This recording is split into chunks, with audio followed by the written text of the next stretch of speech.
Hi everyone, welcome to our blog. আজকে দার্জিলিংয়েতে আমার second দিন। তো ফার্স্ট ড্রাইভারের ফোন কল পেয়ে রাত 3টের সময় উঠে, লিটারালি 3টের সময় উঠে রেডি হয়ে 3:15 নাগাদ আমরা গাড়ি নিয়ে বেরিয়ে পড়ি টাইগার হিলের জন্য।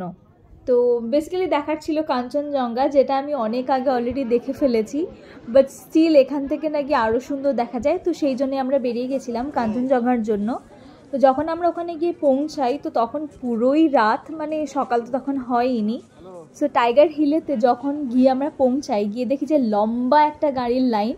তো আমি ভাবছিলাম যে আমি সবার ফার্স্ট, ইভেন আমি রাস্তাতেও ড্রাইভারকে বলছিলাম যে এত তাড়াতাড়ি যাওয়ার কি দরকার, আরেকটু পরে গেলেই হতো। কিন্তু উনি বলছিলেন যে না, অনেক আগে, আরও আগে যাওয়াটা আমাদের উচিত ছিল, কারণ অনেক গাড়ির লাইন পরে ওখান থেকে বেরোনোটা অনেকটা কঠিন হয়ে যায়।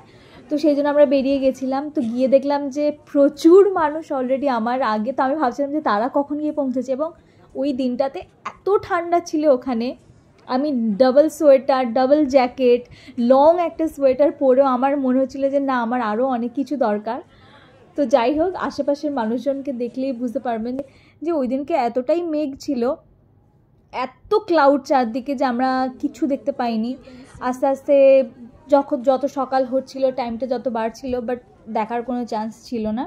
তো সেই জন্যে আমরা ওখানে টাইম ওয়েস্ট না করে বেরিয়ে যাই। কার পার্কিংয়ের জায়গাটাতে যাই, গিয়ে আমি যখন ফোন করি আমার ড্রাইভারকে, আমি আমার গাড়ি পাচ্ছিলাম না, কারণ কোথায় গাড়ি, ড্রাইভার কোথায় বলছে আমি বুঝতেও পারছি না। যাই হোক, ওখান থেকে বেরিয়ে আমরা সোজা ফেরার রাস্তা ধরি। তো তখনই হঠাৎ করে ড্রাইভার আমাদেরকে দেখায় যে টাইগার হিল থেকে জাস্ট বেরিয়েই সেন্ট্রাল বলে একটা জায়গা আছে, ভিউ পয়েন্ট আছে, যেখান থেকে ক্লিয়ারলি কাঞ্চনজঙ্ঘা দেখা যাচ্ছে। আবার আমি দৌড়ে দৌড়ে গাড়ি থেকে নেমে আমি দৌড়াই ওই ভিউটা দেখার জন্য। বেসিক্যালি মানে কাঞ্চনজঙ্ঘা তো এমনি দেখেছি, বাট ওই সূর্যের আলোটা যখন সূর্য উঠবে ওই টাইমটাতে কাঞ্চনজঙ্ঘার যে অপরূপ যে দৃশ্যটা, ওইটা আমি আসলে ওইভাবে দেখিনি। সেই জন্য ওখান থেকে ওই জিনিসগুলো দেখে আমরা চলে যাই বাতাসিয়া লুপে। তো বাতাসিয়া লুপে তো আমি আগে কখনোই আসিনি। ওই দিনকে ওখান থেকেও পুরোপুরি ক্লিয়ারলি কাঞ্চনজঙ্ঘা দেখা যাচ্ছিল। আর পাহাড়ের ঢাল থেকে যে বাড়িগুলো দেখা যাচ্ছিলো, ঘরগুলো এত কালারফুল, এত সুন্দর, মানে বলে বোঝানো যাবে না এই জিনিসটা। তো তারপরে এখানে অনেকক্ষণ ঘুরে এখানে মার্কেটগুলো আমি দেখছিলাম, অনেক মানে সোয়েটার বা এই ধরনের জিনিসগুলো পাওয়া যায়, শীতের মেনলি পোশাক যেগুলো সেগুলো পাওয়া যায়। তো এখানে ঘুরেছিলাম। আর এর টিকিটের প্রাইসটা কত আমি এই মুহূর্তে ভুলে গেছি, টিকিটে কত টাকা দিয়েছিল। তো যাই হোক, এখানে ঘোরাঘুরি করার পরে আস্তে আস্তে আমি পুরো পার্কটা দেখার চেষ্টা করছিলাম, বাতাসিয়া লুপের পুরো জায়গাটা, বাট আমি কমপ্লিট করতে পারিনি। আমি পরবর্তীকালে দেখেছি আরও অনেক মানুষের অনেক ফটো বা ভিডিও, ওই পোর্শনগুলোতে আমি যেতেই পারিনি, কারণ আজকের দিনে আমার মানে একটা লম্বা একটা জার্নি আছে, কারণ অনেকগুলো জায়গাতে আজকে আমি ঘুরবো। সো ওখান থেকে ঘুরে টুরে তারপর আমি আবার যাওয়া শুরু করি। তো এর পরেই এই যে জিনিসটা, এই ভিডিওটার ঠিক পরে একটা সাউন্ড আসতে চলেছে, যেটা আমি সবাইকে শোনাতে চাই। মানে পাহাড়েতে কি সুন্দর লাগে।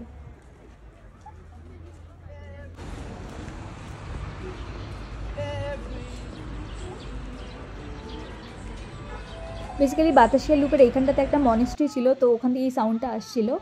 তো এরপরে আমি হোটেলেতে চলে গেছিলাম। আবার ব্রেকফাস্ট করে আবার আমরা সোজা চলে যাই রক গার্ডেনে।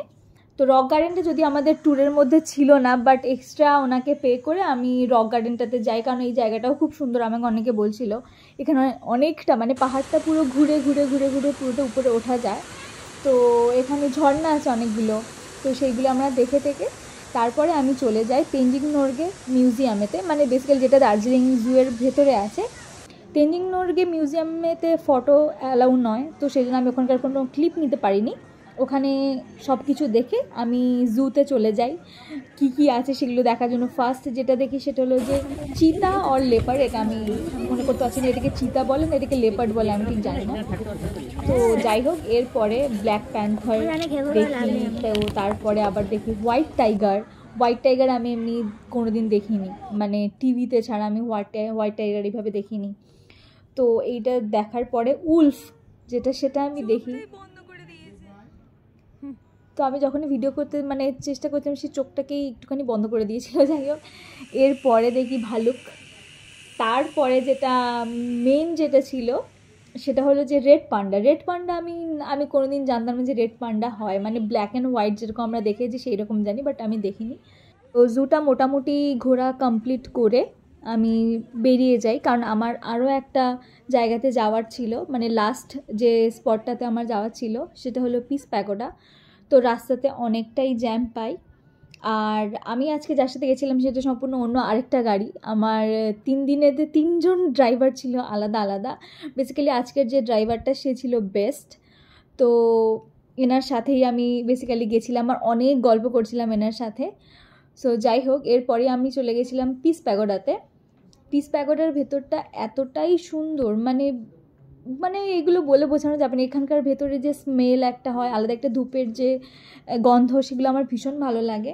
বাইরে যেহেতু বৃষ্টি হচ্ছিলো সেই জন্য এখানে কিছুটা সময় কাটিয়ে তারপরে আমি হোটেলেতে পৌঁছে যাই।